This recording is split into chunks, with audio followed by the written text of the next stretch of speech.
syukur kepada Allah, pagi hari ini kita dimudahkan oleh Allah untuk menuju ke masjid. Dengan ringan kita melangkahkan kaki dari rumah menuju ke masjid.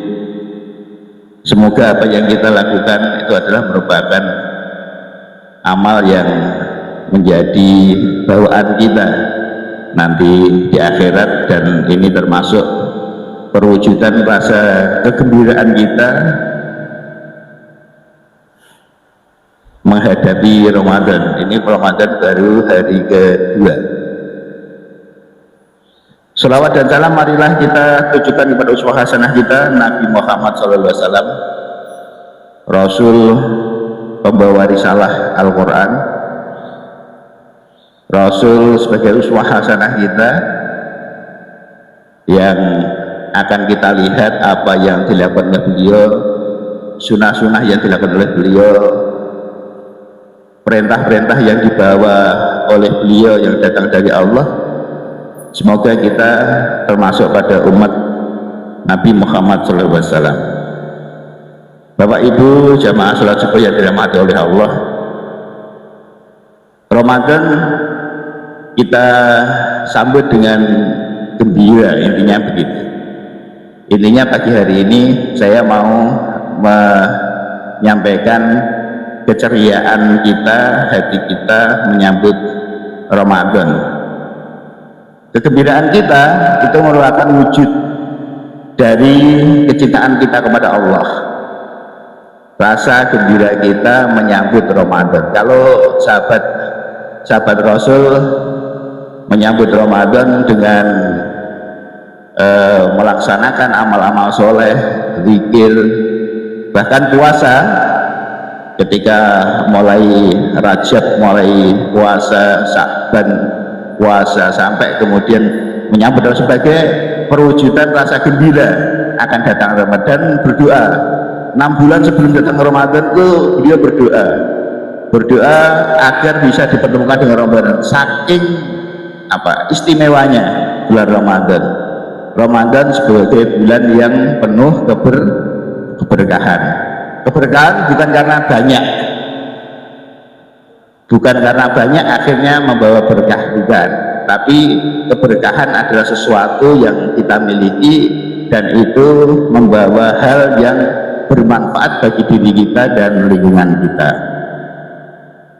Rasa cinta kita kepada Allah kita tunjukkan dengan keriangan kita.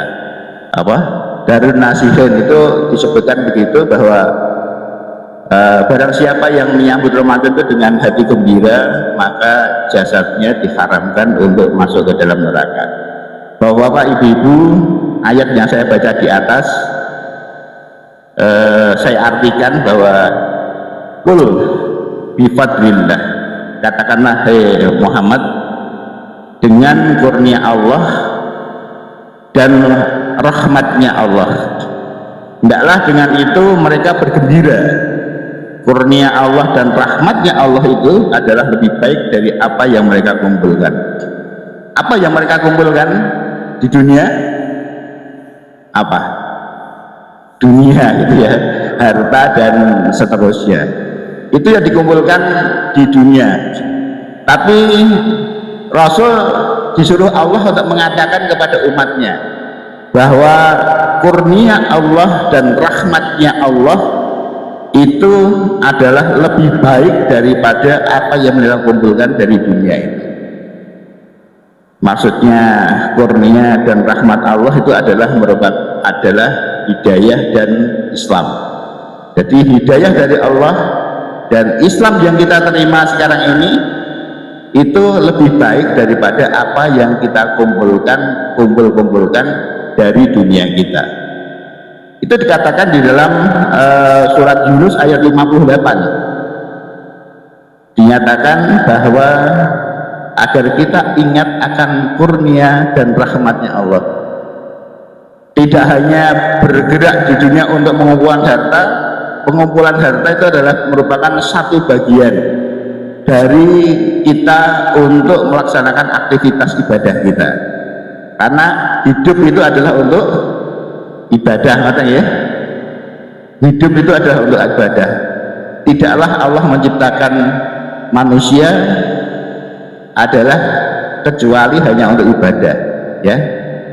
Tidaklah Allah menciptakan wa ma khalaqul jinna wal insa illa liya'budun, ya. Jadi Allah itu tidak bertujuan yang lain menciptakan kita manusia ini kecuali ibadah.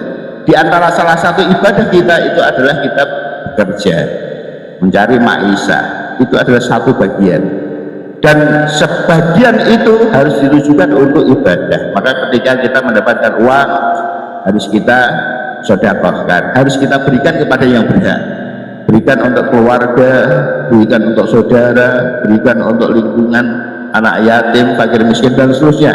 Bagian-bagian mereka harus diterimakan hak-hak mereka, sehingga kita tidak membawa beban dari hak-hak mereka.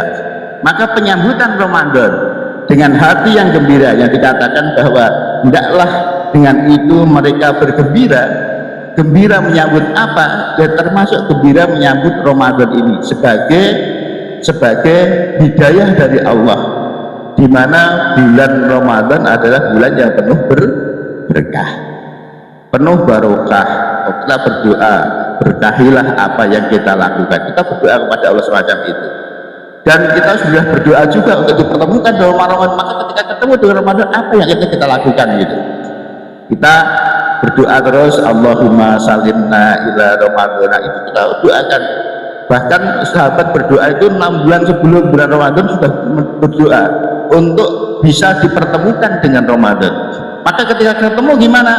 Ya harus meningkatkan amal yang pernah dilakukan di bulan-bulan sebelum Ramadan, dengan zikirnya, dengan datang ke masjidnya, jamaahnya, dengan ngajinya, dengan tadarus Qur'annya, dengan amal solehnya, dan macam-macam yang bisa kita lakukan pada bulan Ramadan, sehingga apa yang dilakukan pada bulan-bulan sebelum Ramadan itu menjadi karakter, menjadi kebiasaan dari kita, sehingga menghadapi Ramadan itu adalah hal yang biasa.